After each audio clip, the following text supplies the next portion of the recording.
Možno si myslíš, že si slobodný, ale si tým naozaj istý. Každé ráno zazvoní budík, znechutene vstaneš, ako na autopilotovi vykonáš všetky ranné úkony. Oblečieš sa, naješ, umyješ a odídeš do práce. Ale položme si otázku. Si tam preto, že robíš to, čo miluješ, alebo preto, že musíš? 8, 10 alebo 12 hodín venuješ budovaniu niečoho, čo často ani nie je tvoje. Sleduješ hodiny a čakáš, kedy sa skončí ďalší pracovný deň. Cestou domov sa zastavíš v obchode, minieš čas peňazí, ktoré si práve zarobil. Prídeš domov úplne vyčerpaný, sadneš si pred televízor alebo začneš bezcielne scrollovať telefón. Nie preto, že by ťa to robilo šťastným, ale preto, že chceš aspoň na chvíľku vypnúť. Na chvíľu zabudnúť, že zajtra sa všetko zopakuje. A niekde hlboko v sebe cítiš ten zvláštny nepokoj. Ten hlas, ktorý ti stále hovorí. Toto predsa nie je všetko. Máš naviac, choď za tým, čo naozaj chceš. Lenže ty ho za každým umlčíš. Povieš si, že teraz nie je správny čas, veď treba splácať hypotéku, treba platiť účty, treba sa postarať o rodinu, treba byť zodpovedný. A tak svoje sny odložíš na neskôr, lenže neskôr sa zmení na budúci rok. Budúci rok na ďalších 5 rokov. A jedného dňa zistíš, že si čakal celý život. A teraz úprimne, je toto naozaj tvoj život? Narodili sme sa preto, aby sme väčšinu svojho času venovali práci, ktorá nás nenaplňa. Aby sme svoje sny odkladali na víkend, na dovolenku alebo na dôchodok. Možno svoju prácu miluješ. Ak áno, je to skvelé. Ale ak každé ráno vstávaš len preto, že musíš, potom stojí za to položiť si otázku, či žiješ život podľa seba. Od detstva nás učili, ako by mal vyzerať úspešný život. Dobre sa uč, poslúchaj, nájdi si stabilnú prácu, kúp si byt, splácaj úver, pracuj desiatky rokov a potom si vraj užívaj život. Lenže kto povedal, že práve toto je jediná správna cesta?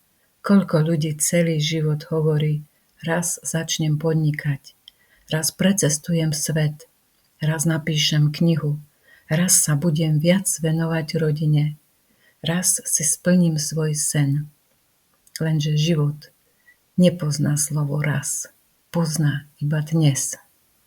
A nie, nehovorím, že máš zajtra podať výpoveď alebo odísť na druhý koniec sveta. Práca nie je nepriateľ. Peniaze sú potrebné, zodpovednosť je dôležitá, otázka však znie, žiješ život, ktorý si vybral ty? Alebo život, ktorý od teba očakávali ostatní? To je totiž obrovský rozdiel. Najväčším väznením totiž často nie sú múry, sú to naše vlastné presvedčenia. Už som príliš starý, nemám dosť peňazí, nie som dosť schopný, čo povedia ostatní. Práve tieto myšlienky držia ľudí na jednom mieste celé 10 ročia. Je to strach. Keď sme boli deti, nebáli sme sa snívať, verili sme, že dokážeme čokoľvek. Potom sme dospeli. A postupne sme začali veriť, že sny patria len deťom. Ale čo ak je to presne naopak? Čo ak dospelosť znamená prevziať zodpovednosť za svoj vlastný život? Nie čakať, že ho zmení niekto iný. Nie obviňovať systém. Nie obviňovať rodičov. Ale každý deň urobiť jeden malý krok smerom k tomu, čo naozaj chceš. Nemusíš zmeniť celý život za jeden deň. Stačí 1 hodina denne. 1 nová zručnosť. 1 prečítaná kniha. 1 rozhodnutie. Pretože aj tie najväčšie zmeny sa začínajú prvým krokom. Možno nikdy nebudeš milionár, možno nebudeš slávny, ale môžeš byť spokojný. A to je hodnota, ktorú si za peniaze nekúpiš. Pre niekoho je úspech veľká firma, pre iného možno stráviť popoludnia s deťmi. Pre ďalšieho sloboda rozhodovať o svojom čase. Každý z nás má vlastnú definíciu úspechu.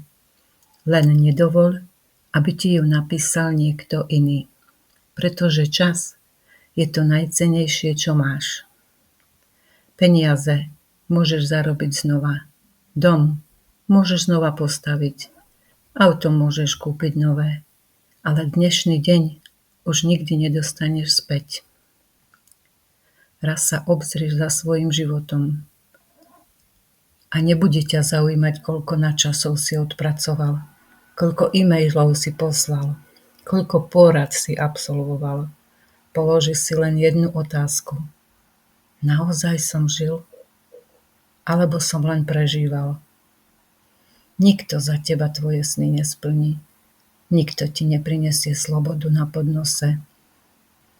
Sloboda začína vo chvíli, keď prestaneš žiť podľa očakávaní druhých a začneš robiť rozhodnutia podľa toho, čo dáva zmysel tebe. Možno si dnes neodnesieš odpoveď, ale ak si z tohto videa odnesieš jedinú otázku, nech je to táto. Ak by peniaze neboli problém a nebál by si sa zlyhania, žil by si stále rovnaký život. Na konci života nebudeš ľutovať to, že si to skúsil. Oveľa častejšie ľudia ľutujú to, že to nikdy neskúsili. Čas plynie, či sa rozhodneš niečo zmeniť alebo nie. Otázka je len, kde budeš o pár rokov ty. Nečakaj na ideálny moment, väčšinou nepríde. Začni tam, kde si, s tým, čo máš. A neži tak, aby si raz musel premýšľať nad tým, aký život si mohol mať. Ži tak, aby si bol hrdý na ten, ktorý si sám vytvoril.